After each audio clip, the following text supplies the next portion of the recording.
Também que a sua vontade de amadurecer era para escapar de muita coisa que da infância não tinha sido das melhores. E a minha mãe me batia até no rosto. Imagina eu aos 15 anos apanhando no rosto, sabe? Era uma forma de fuga. O casamento foi uma fuga. E aí eu me casei achando assim, bom, agora eu vou ter minha casa, vou ter minha família, né? Vou ter o meu filho, vai ser para sempre. Só que quando eu me casei, eu era uma criança. Então eu morava com a minha sogra e foi maravilhoso. Aos 21 anos, quando a gente foi morar sozinho, eu e ele, a gente comprou um apartamento, eu me vi uma criança cuidando de outra criança, mimada, porque minha sogra me mimava, eu não sabia cuidar da casa. Então eu brigava por causa de um copo de água na pia, uma toalha em cima da cama, sabe? Então, nosso casamento virou um inferno, porque eu não sabia ser uma boa esposa, eu não sabia. Difícil, você era uma criança. Eu era uma criança. E aí, aos 21 anos, só que ali, Rafa, a ambição cresceu dentro de mim. Porque eu comecei a ver as pessoas... Sabe quando você começa a ver o mundo? Pô, a pessoa tem carro. Eu quero ter um carro, sabe? Eu quero me vestir bem. Você começa a ver que existem pessoas que crescem financeiramente. Então, eu era coordenadora de RH de uma empresa de marketing promocional em Porto Alegre. Eu comecei como demonstradora no supermercado. E como eu sempre fui muito comunicativa e feliz, assim, sabe? A empresa que eu trabalhava me contratou como recepcionista, depois auxiliar do RH e depois coordenação do RH, mesmo sem faculdade. E aí eu dava o meu melhor, sabe? A primeira a entrar, a última a sair, sempre fiz direitinho o meu trabalho e sempre cresci assim. Aí com 21 anos, meu casamento acabou e aí eu me vi cheia de conta para pagar.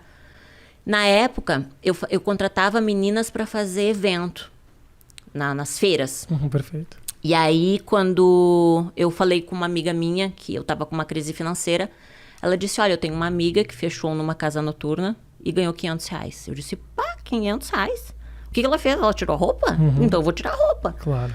Só que não foi bem o que aconteceu, né? Eu entrei... Eu não queria te interromper, essa história, ela tá muito bem contada, essa história, mas eu tenho um momento que a gente estava conversando, antes da gente trabalho na noite, que foi esse momento, teve um momento aqui que a gente estava conversando que você se emocionou, que foi quando você falou do começo dessa relação lá atrás. Por que especificamente esse ponto é um ponto muito sensível para você? Desculpa te interromper. Na verdade, assim, quando mexe muito na infância, é muito difícil, né, Rafa? Porque eu acho que tantos problemas no nosso futuro são evitados quando você tem uma base, entende? Só que não adianta ficar buscando culpados, porque a gente... Eu digo assim, ó, ninguém nasce mal, as pessoas se tornam más, né? Um bebezinho não nasce um bandido, ele se torna um. Pelo meio que ele vive, pelas escolhas, né, que ele faz.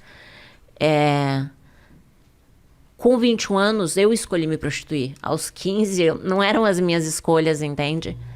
Eu vivi o que o meio tinha para me oferecer.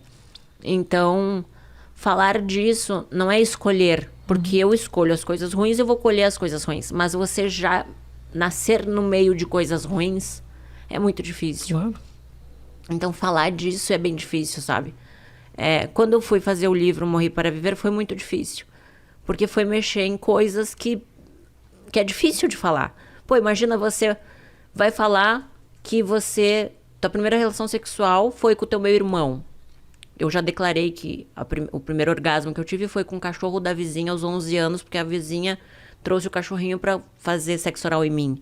E são coisas que eu falo, 11 anos.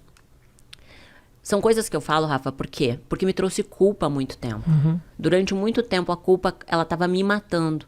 Falar sobre isso e ajudar as pessoas que ainda vivem esses traumas. Com certeza, entende? Claro. Porque a sociedade, ela é uma sociedade que ela te cobra ser o melhor, ter o melhor, ser o mais inteligente, ter a melhor faculdade, né? Como se você fosse só valer algo se você tem aquilo que o mundo fala que você tem que ter. E, na verdade, eu sou uma pessoa que não sou nada no mundo, entende? Mas eu entendi que, às vezes, quando a gente fala sobre determinados assuntos, você ajuda a curar feridas.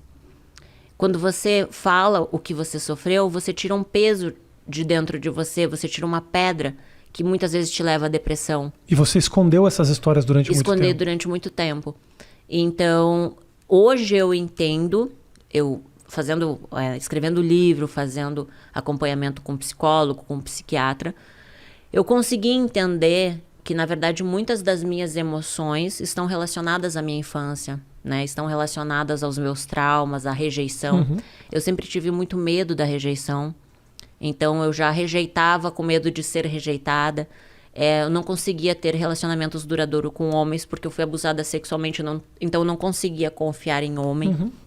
Então, eu vi que muitas coisas que aconteciam na minha vida era uma bagagem que eu levava, uma mochila nas minhas costas. Então, quando eu fiz o livro Morrer para Viver, foi justamente botar esse lixo para fora, sabe? Foi entender que, assim, eu não posso mudar o passado. Claro. Ele existe. Só que eu posso fazer novas escolhas, entende? Eu não sou aquilo. Eu vivi aquilo, sim. Por algum momento eu vivi e fui isso, mas hoje eu decido não ser mais.